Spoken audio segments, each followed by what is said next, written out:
Well, a fine good afternoon all. This is Patricia and I'm traveling for history. I'm in Bisbee, Arizona today, and this is Evergreen Cemetery.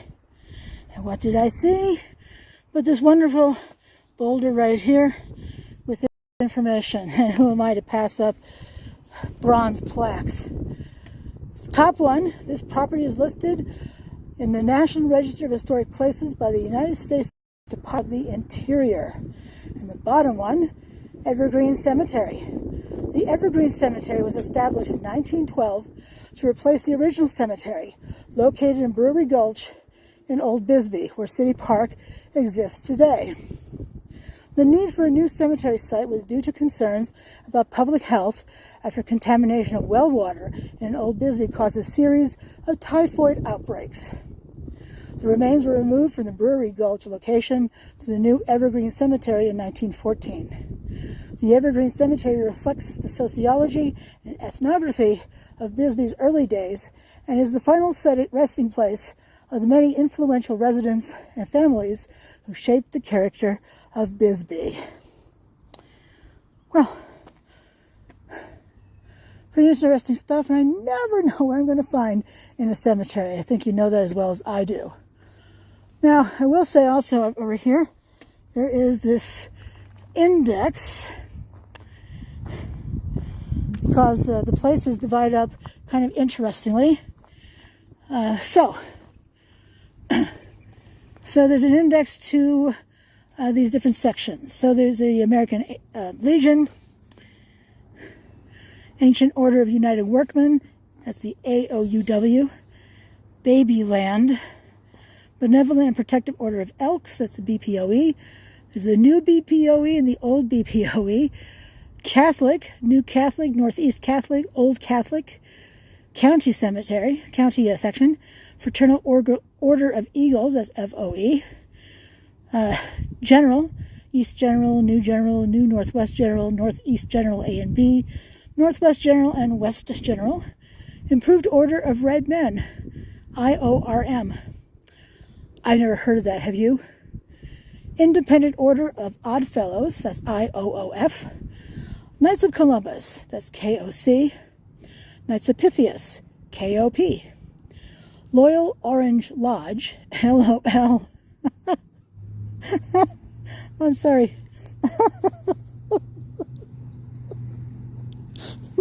Oh, I'm sorry. That's just my apologies. Loyal Order of Moose, LOOM. I found their section. Masonic, Old Masonic, Serbian. St. Stephen Nemanja Church. Not sure I'm pronouncing that word correctly. Nemanja, but Nemanja. Please correct me. I don't mind being corrected. You can spell it phonetically in the comments. The Fraternal Brotherhood, TFB, Veterans and Woodmen of the World, WOW. I have found plenty of Woodmen of the World back home in Vermont. And a variety of these orders as well back home. But I'm here visiting a friend, and it's very cool to be able to come here because I've been here before. And then we have a map legend right here. And let me move back so I can take a photograph of it for you. They are in bad shape, but you know, they have 100+ degree weather here in the summertime. Personally, I think that's unpleasant, but if you're used to it. Oh, and Evergreen history. Let me go ahead and read this to you, and I'll face it over here so you have something interesting to look at, including those. When I think of Old West graves, I think of these iron fences and gates. What do you think of when you think of Old Western graves? I also think of the crosses, you know, the wooden crosses that disappear after time. But anyway, here we go. Quote, Evergreen Cemetery is owned and managed by the city of Bisbee. It is not a perpetual care cemetery. The families of the deceased are responsible for maintaining the grave sites of their loved ones. Because many of those buried in the cemetery no longer have living relatives to care for their graves, Many of the older graves are deteriorated. Despite some evidence of damage, the historical integrity of the cemetery remains. The cemetery represents a cross-section of those early settlers who labored to develop a thriving mining town and provides insight and expression of Bisbee, Arizona, and the Southwest United States. There are an estimated 10,000 or more grave sites in the cemetery. The varying grave markers reflect the great number of fraternal, ethnic, and religious orders of Bisbee's early years of planning and development. The more popular orders, as well as war veterans, have specific sections reserved for them. Presently, the cemetery is divided into 51 sections, 60% of which are reserved for private organizations. And it says to see the map on kiosk panel to the right. Evergreen Cemetery contains the graves of many historically significant people, several of whom are as follows. George Warren, birth date unknown, died 1895. Regarded as the founder of Bisbee and pictured on the Arizona State Seal. Lemuel C. Shattuck, 1866 to 1938. One of the West's most knowledgeable miners, owner of the Shattuck Den Mine. Elsie Tolles, 1888 to 1957, was in the first graduating class of Bisbee High School, the first woman elected Cochise County School Superintendent, and the first woman elected Arizona State School Superintendent. Joseph Maria Muheim, 1867-1951, owned considerable mining property, also built the Orpheum and Muheim buildings. His residential home is now the Muheim Museum. I'm not sure how to pronounce his, unquote. I don't know not sure how to pronounce his name. Muheim. My apologies if I butchered it, and certainly put it in the comments with a phonetical spelling if you know what it is. All right. Well, since I'm standing right here, why don't we check out these graves with the iron fencing? Because we can. Well, I can. You get to go along for the ride. What does this say down here?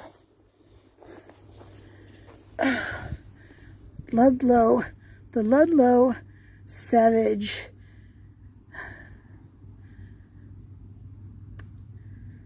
or so. Unfortunately, I can't read it through the viewfinder. The Ludlow Savage.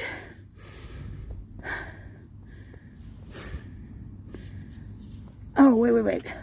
The Ludlow Savage, some sort of wire company. St. Louis, Missouri. So I guess this is the company that made the fencing. Wow. That is so cool. And, let's see, does this still move? No, I don't really want to move it. It shakes the entire fencing. But isn't that amazing? Ooh, hole down there. I don't think I want to walk in there anyway if graves are going to be showing stuff. And then there's this one here. Another one with beautiful fencing.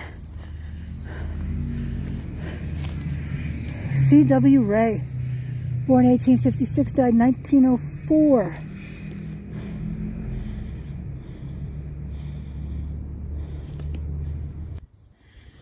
It appears that C.W. Ray was a member of the Oddfellows Club, and or the Order, I suppose, the Oddfellows Order. Where is it? It's above his name, below the grapes. And we can see the three interlocking rings right there. I do believe that's the symbol of the Oddfellows, but you can let me know in the comments below. And I see three more, so let's quickly look at these three more over here. So let us go.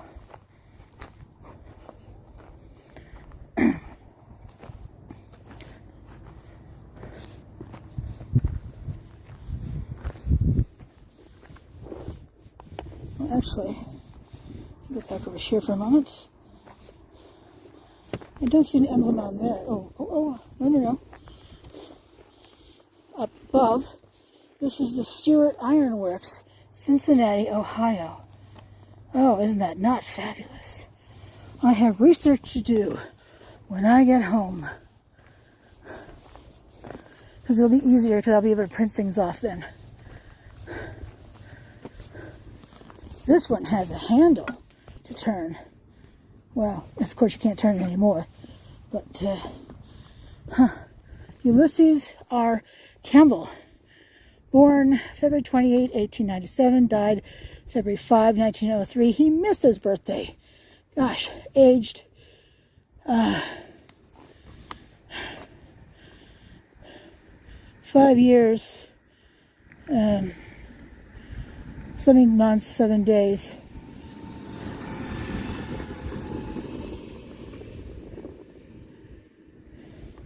Can't read the rest of that. The lamb on top, of course, symbolizes the child. I hadn't noticed the lamb when I first started to read it. Parents should not have to bury their kids, though. You've heard me say that in lots and lots of cemetery videos. Lots and lots of them. Let's see, which company is this one? I think this is another Stewart one. But, let's see, I can't actually see in the viewfinder.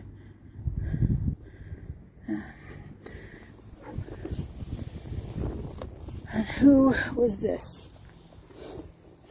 Arthur Gordon, beloved son of James and Bessie Tenby, died August 4, 1903, aged, looks like 8 years. And writing at the bottom I can never read. I wonder where his parents are buried. It looks like it's a big enough space for his parents, family plot. Huh.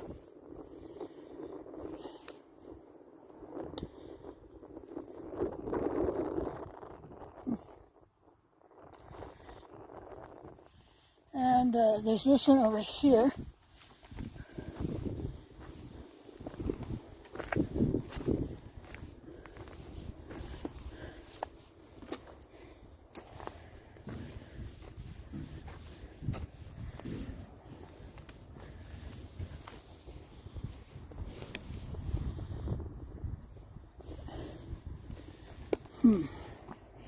Challenging to read.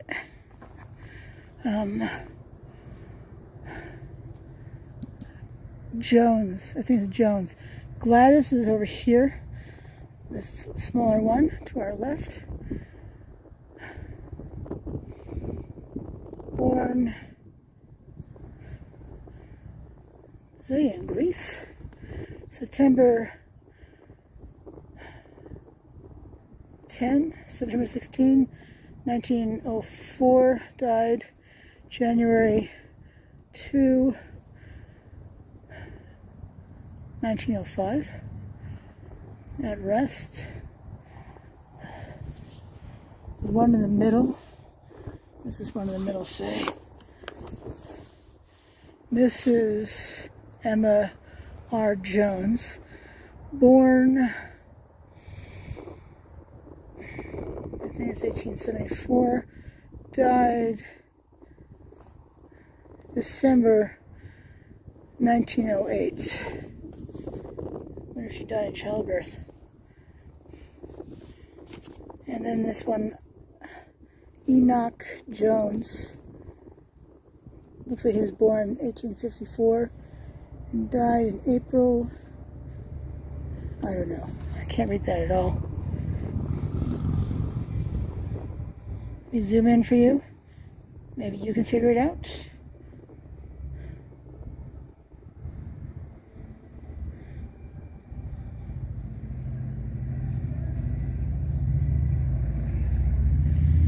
And let's just look at this interesting one with the pipes around it. And look at these corner pieces. Aren't they gorgeous? They're on all four corners of the three we've already looked at. The four we've already looked at.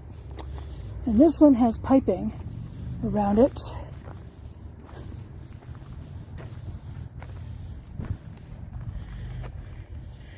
You know, it's reminiscent to me at home where it has the piping low to the ground.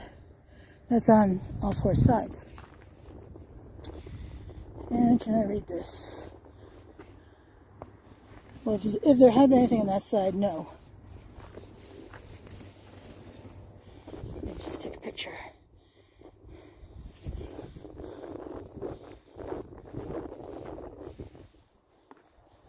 I don't see anything on this side either.